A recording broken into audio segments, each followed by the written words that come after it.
Most people think the hardest part about traveling alone is being alone. In my experience, that's actually the easiest part. The hardest part is convincing yourself to go in the first place, especially if you're interested in wine travel. People imagine romantic vineyards, lunches, and couples wandering through picturesque wine regions together. It can feel like wine travel was designed for pairs, not solo travelers. But after visiting more than 50 countries, many of them on my own, I can tell you that some of the best wine experiences happened when I was traveling solo. In fact, there are certain advantages to traveling alone that you simply don't get when you're traveling with another person. And if you're new here, hi, I'm Hillary Zio, certified sommelier, restaurant owner, wine educator, and author. Over the past 20 years, I've traveled extensively through wine regions around the world, and many of those trips happened on my own. So today I want to share everything I learned about how to travel alone, safely and confidently, of course, while actually enjoying the experience. The first thing I tell people is that some destinations are simply better for solo travelers than others. When you're planning a wine trip by yourself, don't just think about wineries. Think about how easy the destination is to navigate as a single person. One of the reasons I love cities like Barcelona is that there are wine bars everywhere. If you're alone, you can easily just walk into a wine bar, grab a seat, order a glass, even dinner, strike up a conversation with the bartender or the other people around you so easily. Nobody thinks twice about someone sitting alone at a bar.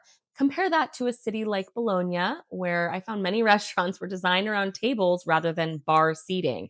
I had several experiences where restaurants either couldn't accommodate me or just didn't seem particularly excited about giving a four-person table to a solo diner. And whether that's fair or not, it can happen. And that's why I often tell people to prioritize destinations with strong wine bar cultures if they're traveling alone. Think Madrid, Lisbon, Porto, Paris, Copenhagen, Amsterdam, and many major cities that just make solo dining incredibly easy because bars are a normal part of the experience. Wine bars are also one of the best sources of information that you'll find anywhere. Some of my favorite restaurant recommendations, hidden wineries, local discoveries came from conversations with bartenders. So if you're traveling alone, don't be afraid to ask questions. Most wine professionals love sharing their favorite recommendations. One of the biggest misconceptions about solo wine travel is that winery visits will feel awkward.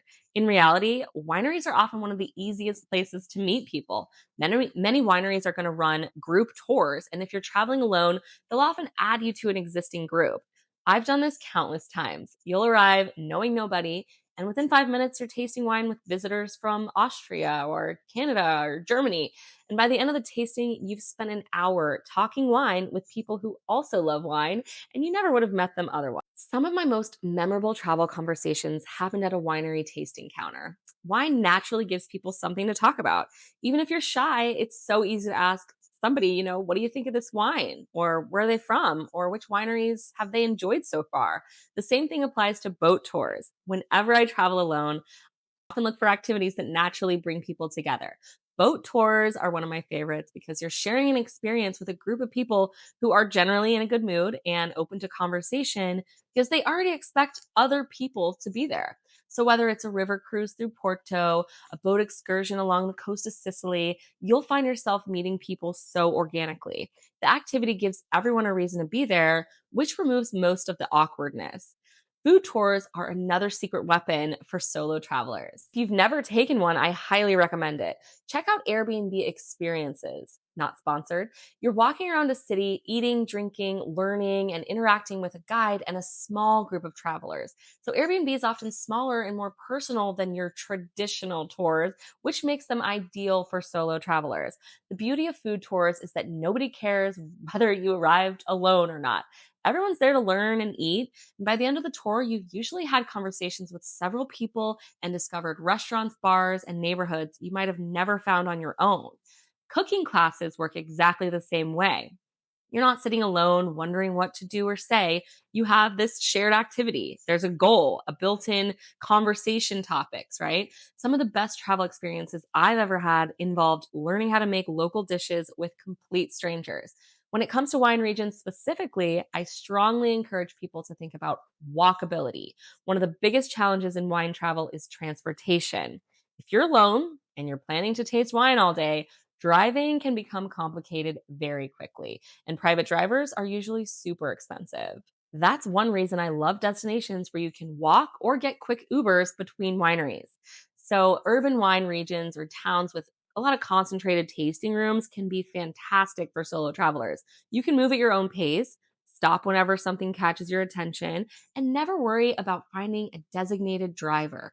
Bigger towns in known wine regions are really going to be best for this. So, Porto, Montepulciano, or Rome, one of the biggest advantages of traveling alone is the flexibility.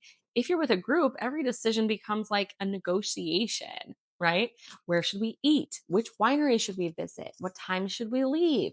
When you're alone, you can follow your curiosity. And if a bartender recommends a wine bar across town, you can go. If a winery owner maybe suggests another producer that's 20 minutes away, you can change your plans around. Some of my favorite discoveries happened because nobody was around to tell me no. Of course, safety matters as well. Fortunately, most wine destinations are relatively safe, but there are a few habits I've developed over the years. First, try not to walk around constantly staring at your phone, right?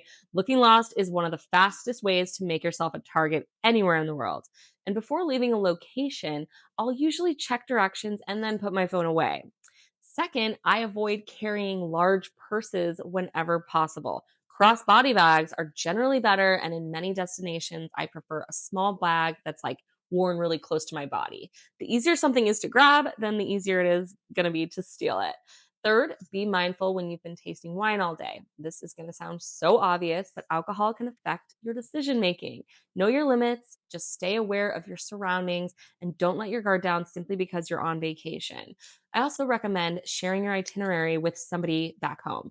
Most of the time, you'll never need it, but it's a simple precaution that's really worth taking.